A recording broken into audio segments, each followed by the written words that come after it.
사도신경으로 신앙 고백 드림으로 새벽 예배 시작합니다.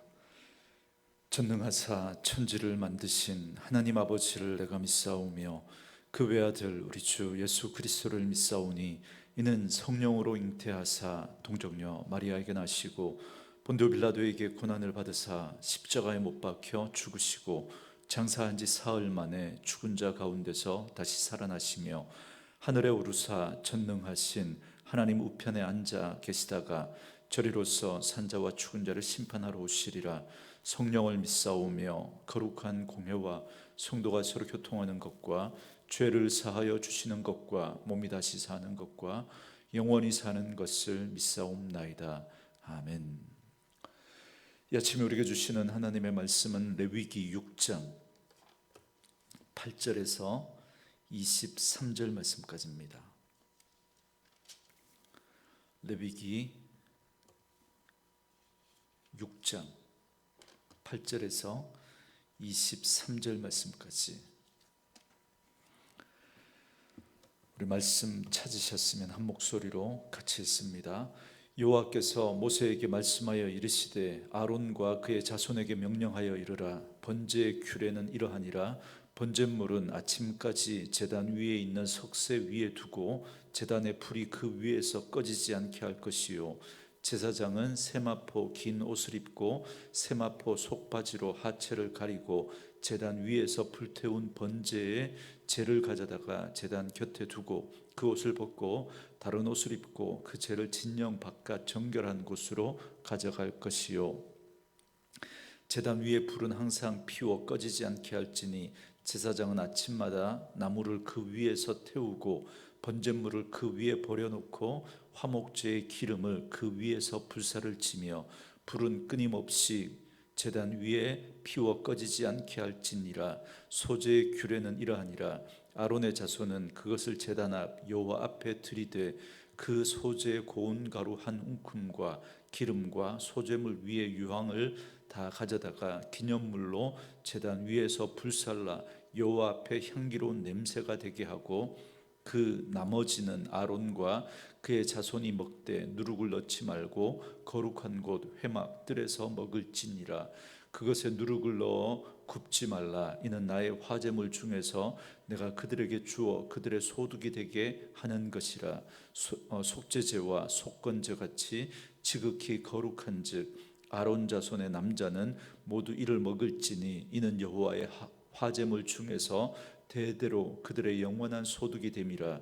이를 만지는 자마다 거룩하리라. 여호와께서 모세에게 말씀하여 이르시되 아론과 그의 자손이 기름 부음을 받는 날에 여호와께 드릴 예물은 이러하니라. 고운 가루 10분의 1 에바를 항상 드리는 소제물로 삼아 그 절반은 아침에 절반은 저녁에 드리되 그것을 기름으로 반죽하여 철판에 굽고 기름에 적셔 썰어서 소제로 여호와께 드려 향기로운 냄새가 되게 하라. 이 소제는 아론의 자손 중 기름 부음을 받고 그를 이어 제사장 된 자가 드릴 것이요, 영원한 규례로 여호와께 온전히 불사를 것이니 제사장의 모든 소제물은 온전히 불사르고 먹지 말지니라. 아멘. 오늘은 함께 읽으신 레위기 6장 8절에서 23절 말씀을 중심으로 번제와 소제에 추가된 규정이라는 제목의 말씀으로 잠시 은혜를 나누겠습니다.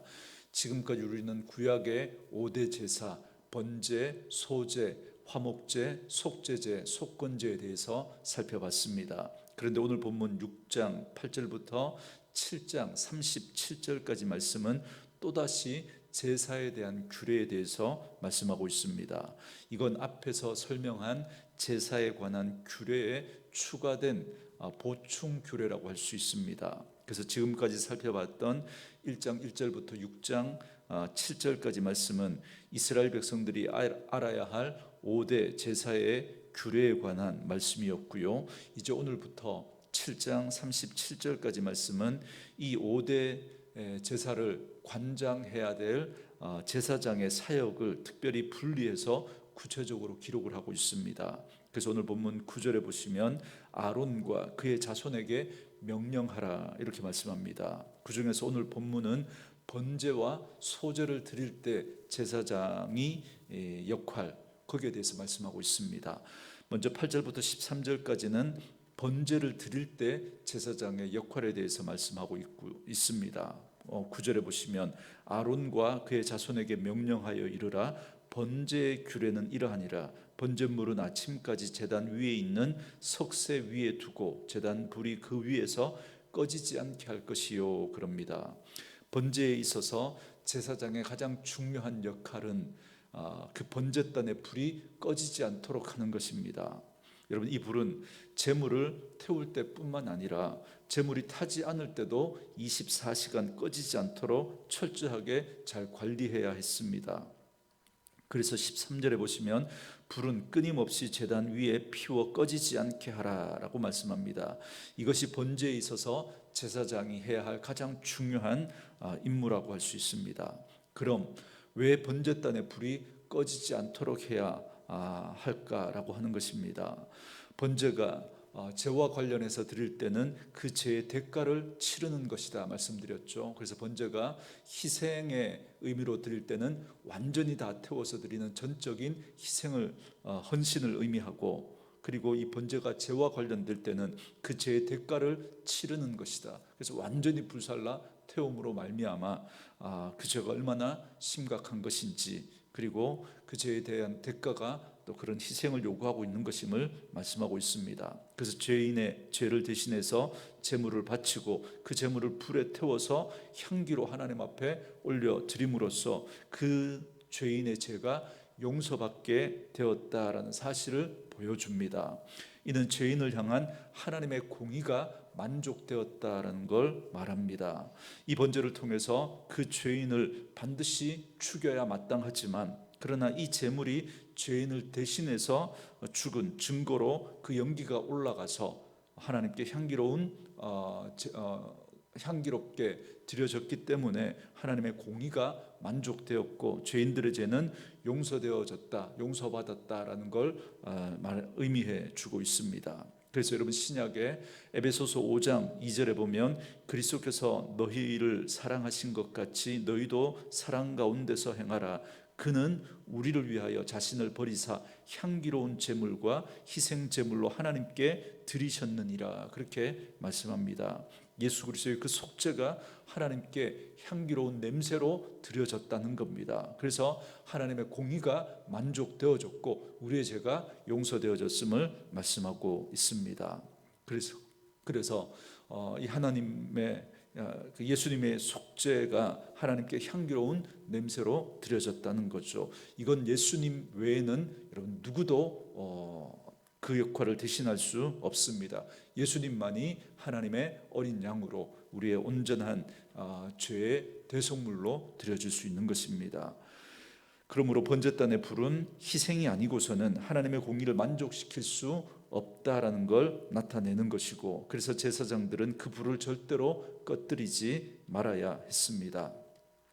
계속해서 여러분 10절부터 11절에 보시면 번제 때 제사장의 의복에 대해서 말씀을 하고 있습니다. 10절 말씀에 제사장은 세마포 긴 옷을 입고 세마포 속바지로 하체를 가리고 제단 위에서 불태운 번제의 재를 가져다가 제단 곁에 두고 그럽니다.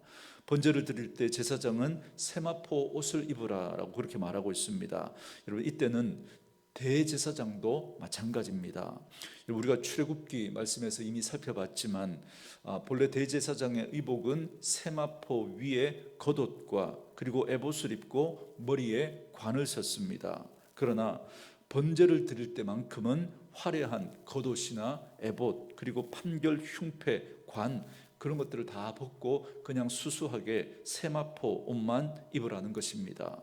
여러분, 이건 예수 그리스도가 하늘의 영광을 버리고 속죄를 위해 낮아지신 것을 상징합니다.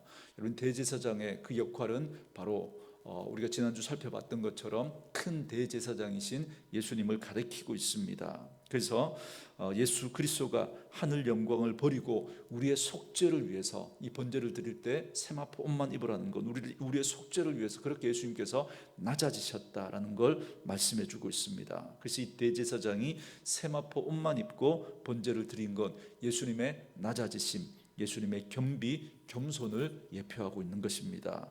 또한 제사장은 속바지를 입고 하체를 가려야 했습니다. 여러분, 하체는 허리부터 넓적다리까지를 가리키는데요, 이건 인간의 원죄를 상징합니다. 그래서 하체를 가렸다라는 건 대제사장이신 예수 그리스도는 원죄가 없는 분이다라는 걸 또한 상징적으로 보여주는 것입니다. 그렇기 때문에 예수님만이 우리의 죄를 대신할 수 있는 거죠. 어떤 사람도 안 되는 이유는 모든 사람은 죄 가운데 태어나서 죄를 지으며 살기 때문에 아무리 뛰어난 사람도, 아무리 탁월한 사람이라고 할지라도 그들은 다 원죄가 있습니다. 그렇기 때문에 그들의 어떤 희생, 죽음으로는 여러분 인류를 구원할 자격이 없는 것이죠. 타인을 구원할 대속자가 되려면 원죄가 없어야 합니다. 그래서 예수님께서 성령으로 잉태되어 동정녀 마리아에게 태어나셔서 원죄가 없는 분으로 이 땅에 오셨고, 그래서 우리의 죄를 대신해서 죽으심으로 온전한 속죄를 이룰 수 있게 된 겁니다. 그렇기 때문에 우리의 구주 예수 그리스도 오직 한 분만이 우리의 죄를 사할 수 있는 것입니다. 그리고 제사장은 세마포 옷을 벗고 평상복으로 갈아입은 후에 그 죄를 가져다가 진 바깥 정결한 곳에 두어야 했습니다. 그러면 왜 세마포 옷을 벗고 진 바깥으로 나가서 그 죄를 두어야 한다라고 말씀하시는 걸까요?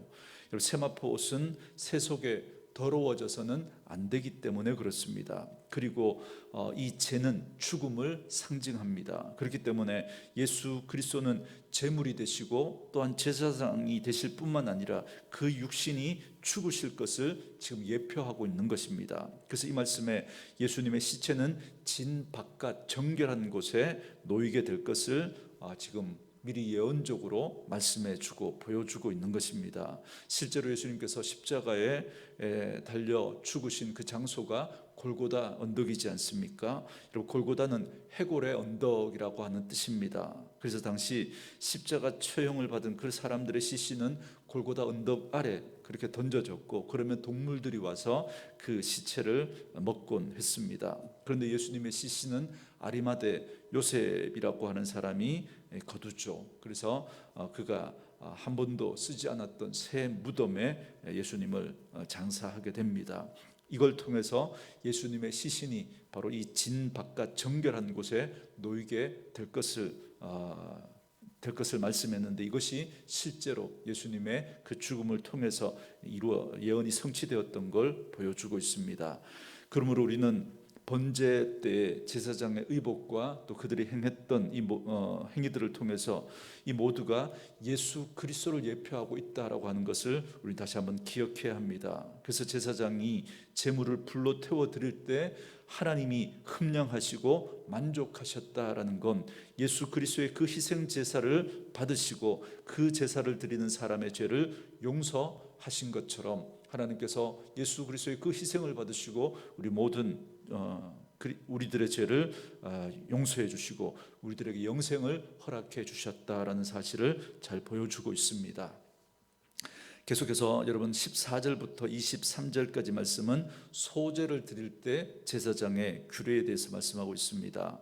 말씀드린 것처럼 소제는 민하라고 해서 선물이라고 하는 의미를 가지고 있다고 말씀드렸죠. 그래서 감사의 의미가 담긴 곡식으로 드리는 제사가 바로 이 소제입니다.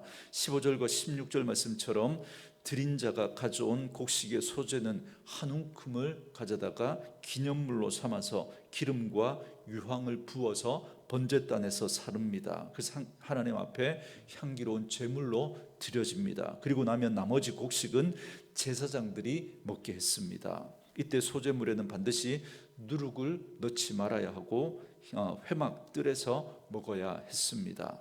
누룩은 음식의 본질을 변질시키는 것이기 때문에 거룩한 제사장이 누룩 있는 음식을 먹지 못하도록 한 겁니다. 먼저 18절 말씀해 보시면 아론 자손의 남자는 모두 이를 먹을지니 이는 여호와의 화제물 중에서 대대로 그들의 영원한 소득이 됨이라. 이를 만지는 자마다 거룩하리라 그럽니다.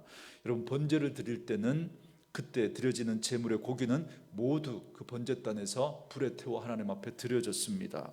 그렇기 때문에 제사장의 몫이 전혀 없었죠. 그리고 그 화목제를 드릴 때는 가슴과 우편, 뒷다리, 그러니까 그 부분은 따로 구별해서 제사장의 몫으로 하나님이 배려해서 그들에게 구별해 주셨습니다. 그런데 소제는 대부분이 제사장의 몫이었죠. 한 움큼만 기념물로 하나님 앞에 화제로 드리고 나머지는 이 제사장의 몫으로 드렸습니다. 그렇기 때문에 하나님은 하나님을 위해서 일하는 일꾼들의 양식을 책임지시는 분이시다라는 사실을 우리는 다시 한번 기억하면서 우리가 하나님의 일을 하면서 일하는 자의 그 필요를 하나님이 채워주신다라는 사실을 우리는 분명히 기억해야 할 것입니다. 그리고 19절부터 23절 말씀은 특별히 제사장의 위임식 때 드리는 소제에 관한 규례에 대해서 말씀하고 있습니다. 20절에 보시면 제사장의 위임식 때 드리는 소제 규례로서 고운 가루 10분의 1 에바를 항상 드리는 소제물로 삼아 그 절반은 아침에 나머지 절반은 저녁에 드리도록 했습니다. 고운 가루를 기름으로 반죽해서 철판에 굽고 기름을 적셔 썰어서 소제로 여호와께 드려 향기로운 냄새가 되게 했는데, 그런데 이때 중요한 것이 있습니다. 23절에 보시면 제사장의 위임식 때 드리는 소제물은 먹지 말고 모두 다 불살라야 했습니다. 여러분, 이건 제사장의 직분은 온전히 하나님 앞에 구별된 직분으로 하나님 앞에 모든 것을 헌신해야 한다라고 하는 그런 의미가 있습니다. 그렇기 때문에 오늘날 이 제사장에 관한 이 소제의 규례를 통해서 하나님 앞에 진정한 헌신을 드리는 삶을 우리는 살아야 합니다. 왜냐하면 오늘 우리는 왕 같은 제사장으로 하나님께서 우리를 구별하셨기 때문에 하나님께서 우리의 필요를 채워주시고 하나님이 우리의 삶을 책임져 주신다는 사실을 믿고, 그리고 우리는 하나님의 나라와 그의 의를 위해서 우리의 삶을 온전히 헌신하며 드릴 수 있는 그런 삶을 살아야 한다. 거룩한 산 제물로 우리의 삶이 드려져야 하는 것을 의미한다고 할 수 있겠습니다. 오늘 우리는 제사장을 위한 번제와 소제에 관한 규례에 대해서 살펴봤습니다. 여러분, 이것을 통해서 우리는 다시 한번 자신의 전부를 드리신 예수 그리스도의 그 희생과 그 헌신을 우리는 다시 한번 떠올리게 됩니다. 바로 예수 그리스도의 십자가의 은혜를 우리는 다시 한번 기억하게 됩니다. 물론 우리가 예수님의 그 은혜를 기억하고 우리도 하나님을 위해서 우리의 전부를 드리는 참된 희생과 헌신의 삶을 살아야 합니다. 그런 결단이 우리에게 필요합니다. 그러나 그 전에 여러분, 받는 것이 먼저입니다. 받는 것이. 여러분, 예수 그리스도를 통해서 우리에게 주신 하나님의 은혜를 우리는 충분히 받아야 합니다. 그래서 저는 오늘 말씀에서 특별히 제가 눈에 들어왔던 말씀은 제사장은 번제단에 불을 꺼뜨리면 안 된다라고 하는 이 말씀입니다. 물론 이 속에 담긴 어떤 신학적인 의미를 제가 앞에서 설명해 드렸지만 저는 오늘 이 말씀을 묵상하면서 이런 생각이 들었습니다. 그 번제단의 불은 예수 그리스도의 거룩한 희생을 통해서 예수 믿는 우리 그리스도인들에게 주어지는 바로 성령의 불과 같은 것이 아닐까라는 생각을 했습니다. 하나님께서 우리가 예수 그리스도를 알도록, 그리고 그 예수 그리스도를 전할 수 있도록 성령의 불을 하나님이 우리에게 허락해 주셨습니다. 그래서 성령의 충만함을 받으라고 여러분, 신약에 보면 계속해서 성령 충만을 우리에게 말씀하고 있습니다. 우리에게 임하신 그 성령의 불을 꺼뜨리지 말라는 그 말씀처럼 오늘 이 말씀과 연결이 되어지면서 제게는 그렇게 깨달아지는 겁니다.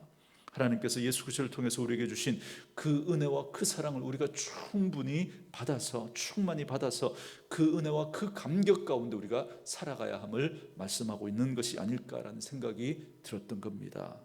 오늘도 말씀으로 이 하루를 시작하는 저와 여러분에게 이 은혜가 있기를 원합니다. 우리가 이 은혜가 마르기 시작하면 그때는 우리에게 남은 건 종교적인 의식밖에 남지 않습니다. 메마른 마음으로, 딱딱한 마음으로 같은 일을 하지만 그러나 우리에게 감사도 없고 감격도 없는 그런 마음으로 믿음 생활하는, 그건 하는 본인도 여러분 정말 만만치 않고, 그리고 그걸 받으시는 분도 여러분 불편할 것 같다는 생각이 듭니다. 여러분, 우리가 늘 성령의 충만함을 받아서 예수 그리스도께서 우리에게 베푸르신 그 은혜와 그 사랑을 우리가 날마다 누리고 경험하고 그 감격과 그 사랑 가운데 행하는 그 삶이야말로 하나님 앞에 드려지는 믿음의 삶이 아닐까요? 그래서 오늘도 기도와 말씀으로 깨어 성령 충만한 삶을 살아가면서 성령의 불로 승리하는 삶을 살아가는 저와 여러분 되어줄 수 있기를 주의 이름으로 축원합니다. 오늘 주신 말씀 묵상하시면서 이 찬양 함께 들으시고 기도한 시간 갖겠습니다.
하나님이여, 하나님의 궁일로 우리의 모든 부끄러운 삶을 용서하여 주시옵소서. 용서받을 수 없는 우리를 위하여 십자가에 못 박혀 죽으신 아버지, 그 어느 누구도 주님의 사랑에서 끊을 자가 없음을 고백합니다. 악인이 그 죄악 가운데서 멸망한 것을 기뻐하지 아니하시고, 오히려 하나님께서 원하는 것은 악인이 그 악한 길에서 돌이켜 회개하고 다시는 죄악을 짓지 아니함으로 정령 살고 죽지 아니하는 것입니다. 하나님, 돌아가게 하여 주시옵소서. 마른 뼈와 같이 소망 인종에 정령 다시 살기 위하여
수 없는 나를 위하여 십자가에 못 박혀 죽으셨으니 그 어느 누구도 주님의 사랑에서 끊을 수가 없음을 고백합니다.